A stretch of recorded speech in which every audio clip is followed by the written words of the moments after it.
Tiongkok saat ini tengah bersiap perang untuk mengambil Taiwan, yang artinya melawan Amerika dan Sekutu Barat.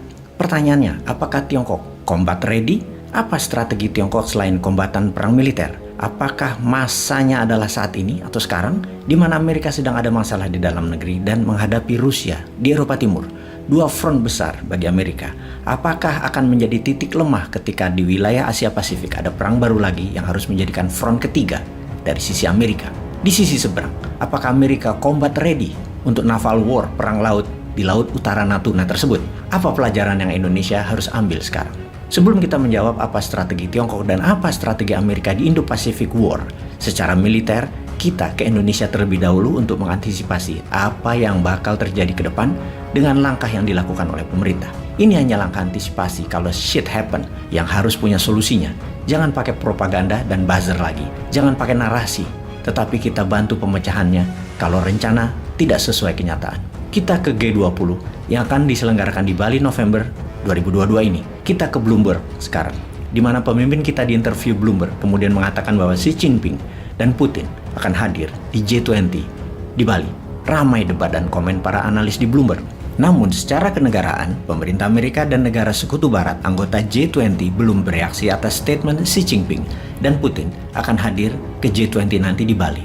Pastinya mereka sedang berkalkulasi saat ini. Salah-salah di acara G20 di Bali akan absen negara Amerika dan negara Eropa Barat kalau diplomasi Indonesia di dunia salah maksud. Semoga G20 Bali bukan hanya pesta untuk negara-negara gurem tanpa hasil optimal. Kita tahu juga bahwa kurs rupiah sudah semakin melemah sekarang. Itu reaksi investor. Jatuhnya rupiah adalah reaksi atas pernyataan pemimpin Indonesia bahwa Xi Jinping dan Putin akan hadir di G20 nanti. Apakah akan menjadi perang bintang di G20 itu atau Barat dan Amerika akan kirim bukan kepala negara? Akan garing acaranya kalau kepala negara Barat dan Amerika tidak hadir. G20 terancam gak optimal karena bisa saja Amerika, negara Western Eropa, dan mungkin aliansi sekutu di Asia seperti Jepang, Taiwan, Korea Selatan nggak hadir, atau kalaupun hadir, basa-basi aja, tidak menghasilkan resolusi kemanfaatan pertumbuhan ekonomi dunia, apalagi ekonomi bagi Indonesia. Bayangkan, biaya besar yang sudah dikeluarkan lewat APBN, tapi tujuannya tidak jelas jadinya. Bisa blunder bagi Indonesia. Menganalisa ini semua, kita menjadi sering mengelus dada, menyayangkan keputusan demi mendapatkan citra dunia, tetapi tidak berpikir panjang. Apa legacy dan peran Indonesia di dunia internasional sehingga negara-negara besar di dunia mendengarkan apa yang kita katakan atau yang kita harapkan. Menurut pengamat Bloomberg, tidak ada sama sekali strateginya. Para pengamat Bloomberg tersebut bahkan mengatakan bahwa banyak pejabat Indonesia kebijakannya hanya mendengarkan kata-kata para oligarki yang support mereka sewaktu election.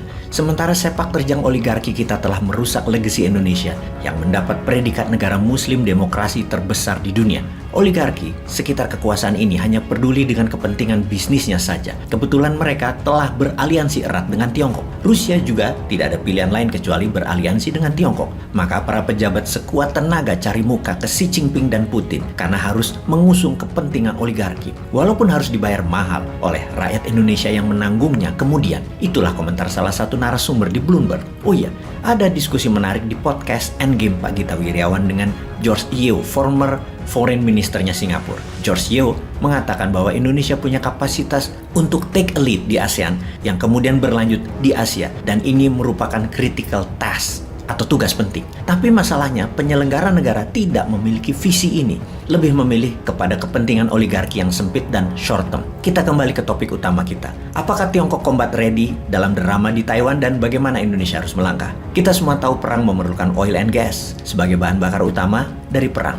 Apalagi di perang laut dari sisi Amerika dan perang darat juga laut dari sisi Tiongkok dengan medan Kurusetranya Taiwan. Perlu BBM untuk pesawat jet, untuk tank, untuk truk, untuk kapal induk, untuk kapal perang, dan lain sebagainya. Dan dari sisi ini bisa menjadi masalah bagi Tiongkok. Kita melakukan checklist tentang kebutuhan BBM Tiongkok. Tiongkok merupakan negara terbesar kedua di dunia dalam konsumsi BBM. Tidak seperti Amerika dan Rusia yang energi independen. Tiongkok hanya bisa memenuhi kebutuhan dalam negerinya dari hasil dalam negerinya sekitar 15%-an. Dan yang 85% Tiongkok harus impor. Kita menengok sebentar kembali ke Indonesia. Kebutuhan energi BBM Indonesia saat ini adalah 1,6 juta barel per hari, di mana yang 800.000 barel per hari adalah produksi dalam negeri, yang 800.000 barel impor. 50% kebutuhan nasional Indonesia impor. Dalam hal energi ini, Indonesia juga bukan negara yang independen energinya. Bahkan 20 tahun dari sekarang, lifting minyak bumi Indonesia diperkirakan hanya 200.000 barel per hari.